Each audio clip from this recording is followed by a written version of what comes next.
Today, we're going to be talking about how to approach living a good life. And it's going to transition into the workshop model that we use in the Wisdom Workshop and why we designed it the way that we did. So last time we looked at the benefits of philosophy, which is problem solving, a variety of mental skills, including mindfulness, non-reactive awareness, a sense of presence, attention, empathy, rhetorical imagination, how that leads into communication skills, mainly of inquiring and empathizing or perspective taking.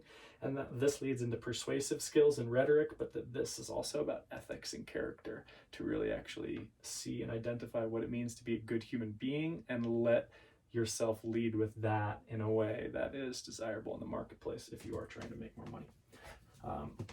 Today,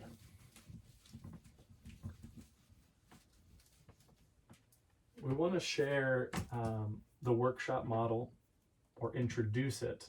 Whoops. But we're really kind of, before we get there, we're basically looking at a how to do philosophy. So I basically wanted to create this video to give you the raw foundation that you can take to actually start practicing philosophy with or without the Wisdom Workshop. Again, from episode 2, where we looked at in the second video, that philosophy is a journey, it's a process that you go on, and this process really is defined by 2 fundamental questions. Question 1.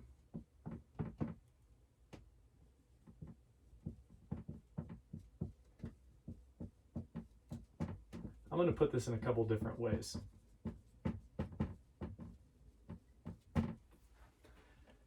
The first question that you really need to answer is what is good or what truly matters? What in life is worth pursuing or worth having for its own sake? What kinds of things make an existence good? What is the good life and what truly matters? I want you to think about that, and if you have a really strong answer to that already, I would encourage you to put it in the comments as you're watching this and see what other people have said about what really matters. But you might think that there's some big words that I think are worth re-emphasizing. One is quality. It's one of the most interesting philosophical terms because it is so difficult to define not only discipline-specific quality, so what makes a good rock song or a good apple, actually you could say taste in both cases, but it's actually hard to define what that is. Even harder when you look broadly speaking, what makes a quality human life. And there's some other things that come up with this. We could look at, in sense, from Aristotle, I'm going to look at the biology of human beings. So I would say something about our society, that there is a social aspect to what matters. There is a personal aspect to what matters. You could say love. You could say happiness. You could say meaning. You could say justice. And in fact, many people have answered that in a lot of different ways. You might also say harmony. You might also say balance. You might also say art, creativity.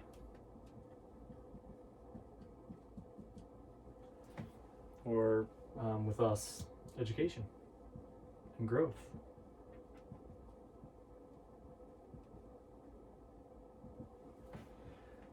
So it's really actually a big question to identify what is it that really matters and to get a kind of understanding of what and how that plays out. Once we kind of have that, or as we are figuring that out, the second question is how to live accordingly.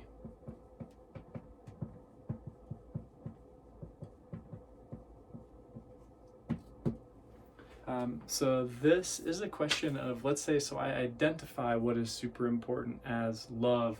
Family is not up here.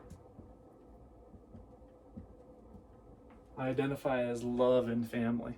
So then how indeed do I act, approach, live accordingly to do that?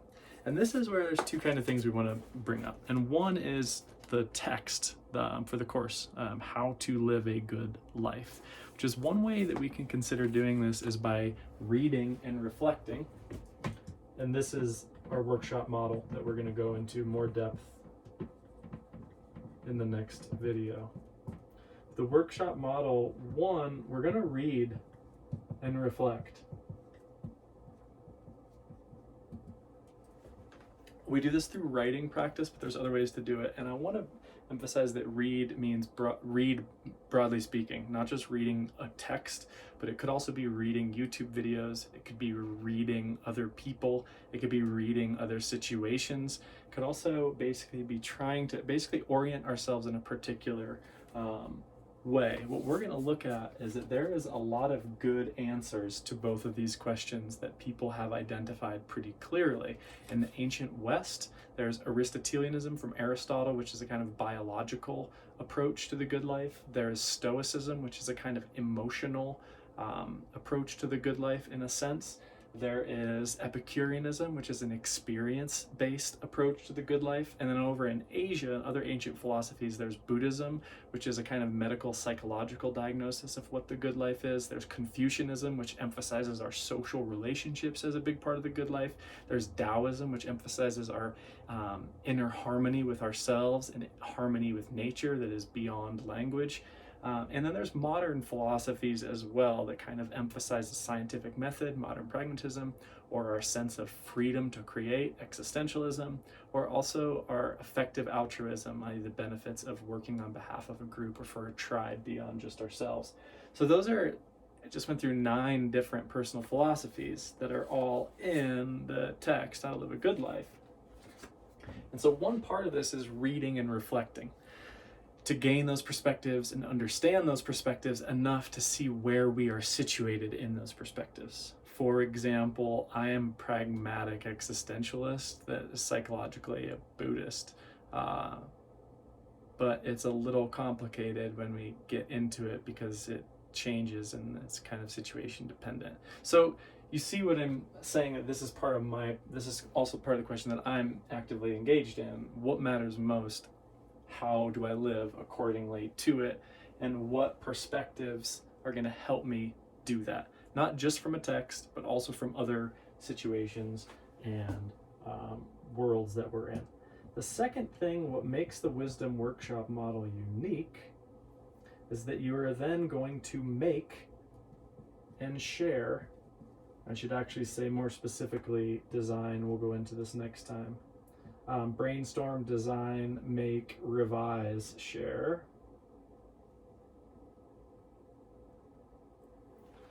You're going to do or create something that has you engaging with these philosophies in a real way. That could be an essay, a written essay. It could also be a photo essay. It could be a website. It could be anything that kind of is you doing what you have identified you need to do in order to live how you've identified makes sense to live a life that's really meaningful, valuable, worthwhile.